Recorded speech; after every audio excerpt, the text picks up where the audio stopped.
This is the upper half of the engine of my 2002 Yamaha BW 50cc scooter, and I have a sad story to share about this engine. The story will be applicable not only this particular make and model, but to any internal combustion engine.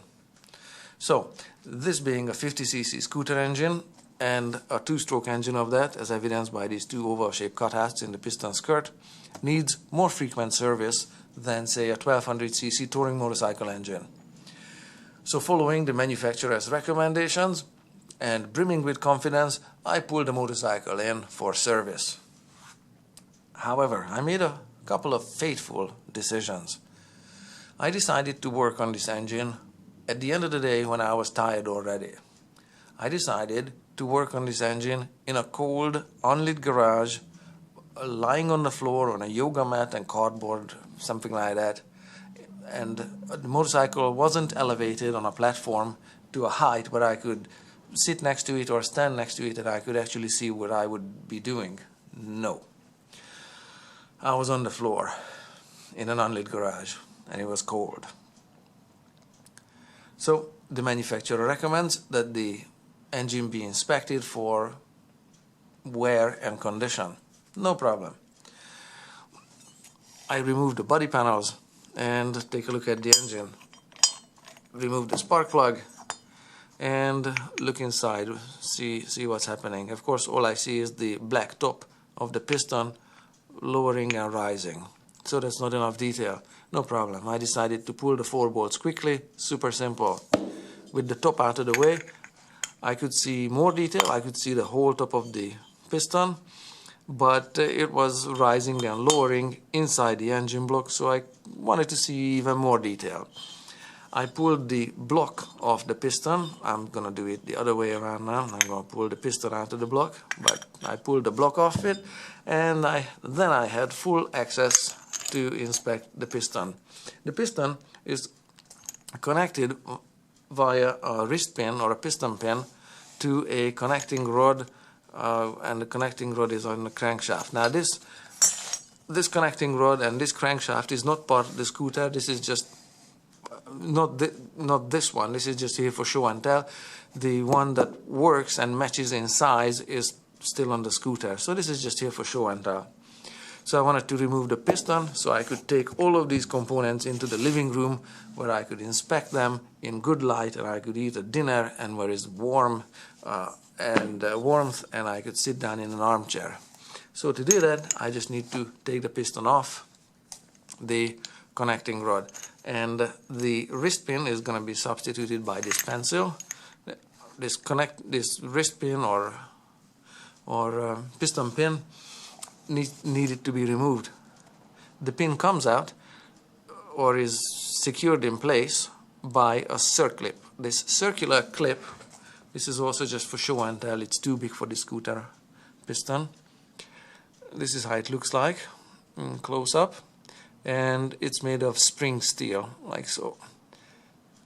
It's not too difficult to compress it. It's kind of hard, but it's not too difficult. So what happened was I removed this circlip and I removed the wrist pin. I took everything in and I inspected everything in the living room, and they looked fine to me. I mean, there was some carbon deposits on the lid here, but it was close enough. It's good enough.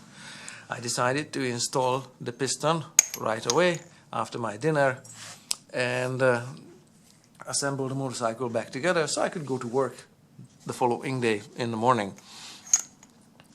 For that, I would need to install the piston pin again and close it off with the circlip. What happened was, in the dark, when I removed the circlip, that I compressed it too much. I deformed it. See, it's springy within its elastic limit.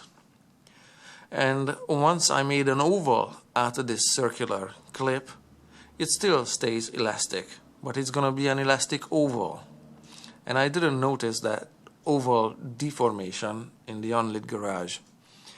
And I installed the deformed ring into the groove. The problem with the oval shape is that the oval shape doesn't seat properly into the piston's groove. Let me show you this groove here. It's visible. Let's see. It's visible there. That's the lower half of the circular groove, and that's the upper half of the circular groove there. And on the other side, this is how it looks when the circlip is intact and installed and seated properly into the groove. So the manufacturer makes the removal of this clip fairly straightforward with the shape of the piston. You can see you can insert needle nose pliers here into these cutouts on the piston and compress the circlip with the needle nose pliers. So like I said, I made an oval out of this, and that meant that it wasn't seated properly back into its groove. I didn't notice that, and I assembled the piston onto the connecting rod. I put the engine block back on, I put the lid on, I put the bolts in, I put the spark plug in, and I fired up the scooter, and it ran flawlessly.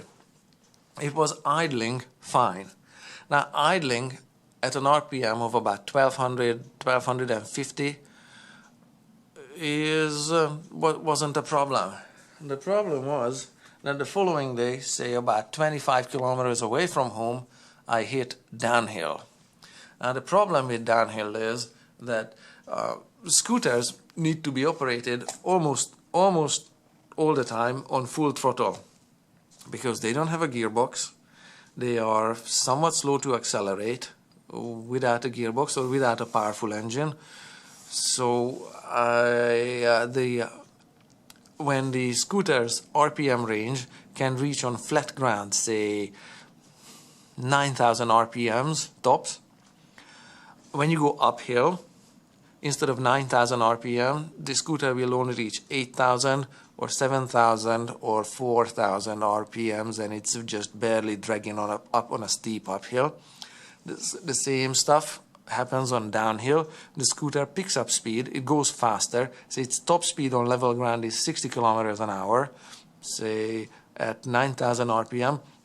But when you hit downhill, you can go 62 or 65 or even 70 kilometers an hour, and it will over rev the engine. So instead of 9,000 RPM, you can do 9,100, 9,500 or 9,800 RPMs on it. Whatever I did on a downhill, it over revved the engine. How it affected the circlip was fatal for the circlip, and it cost me $150 on new parts, because this had to be replaced as well as this and this. This circlip is subject to reciprocal motion going up to top dead center and down to bottom dead center. At idling speed, when it does it only 1200 times a minute, the circlip is fine in its groove. But every time it changes direction from bottom dead center and comes up again, the deceleration forces compress this circlip, and that compression is within its elastic limit. And likewise, at top dead center, again, when it comes to a stop, a sudden stop, that compresses the circlip just once as it changes direction. That compression at top dead center or bottom dead center is maybe, I don't know, 10 Gs, 20 Gs, 50 Gs, something. An amount, just any number. Let's work with 20 Gs. But at 9,000 RPM, so that was at idling speed, but at 1200 RPM, but at 9,000 RPM, the G-forces and the deformation of this circlip is greater. Instead of pulling 20 Gs, it's going to be pulling 200 Gs, or, you know, a significantly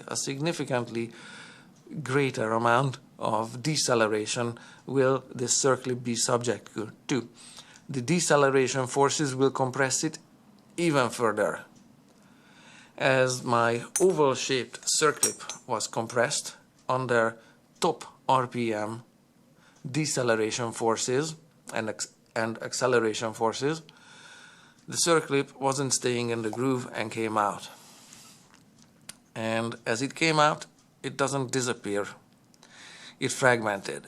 The fragments got embedded in the much softer aluminum piston there and there. It plowed a trench into the sidewall of the piston there. Broken fragments were rattling in the combustion chamber. Another piece found itself and welded itself into into that portion of the piston. Another piece gouged out the piston here, and another shorter piece was stuck there. So that's what happened to my oval-shaped deformed circlip. Of course, the piston now that previous night was judged fine is now garbage, and the engine, which was just previously the engine block, which was just scuffed previously, now it's gouged and is garbage as well. You can see some of these trenches in it there. So all of this had to be thrown away. And later why it's this rusty color, and then this one also has the salt deposit. It got wet, so don't worry about those wet spots or whatever, rust marks on it. But the trenches, yeah, it's not fine anymore. So it wasn't expensive. All of this engine rebuild is only $150. But if it happens on a way more expensive, say it happened on a $2,000 scooter, so who cares? But if it happened on a $10,000 motorcycle, it would be a whole different question. And on top of the $150 repair bill, and my time, I really wasn't happy about pushing the scooter from the 25-kilometer distance away from home. I pushed maybe 5 kilometers of it, and then I finally found a guy with a pickup truck who did a favor to me, and we loaded up the scooter, which of course came to a grinding halt, and then the engine stopped running entirely. It didn't seize, but it didn't have any compression anymore inside the engine, so it just wasn't running. So that's my circlip story, and yeah. Don't repeat it unless you really like pushing the scooter or really like replacing parts that are otherwise fine and don't really need replacement. So that's basically how my circlip story ends.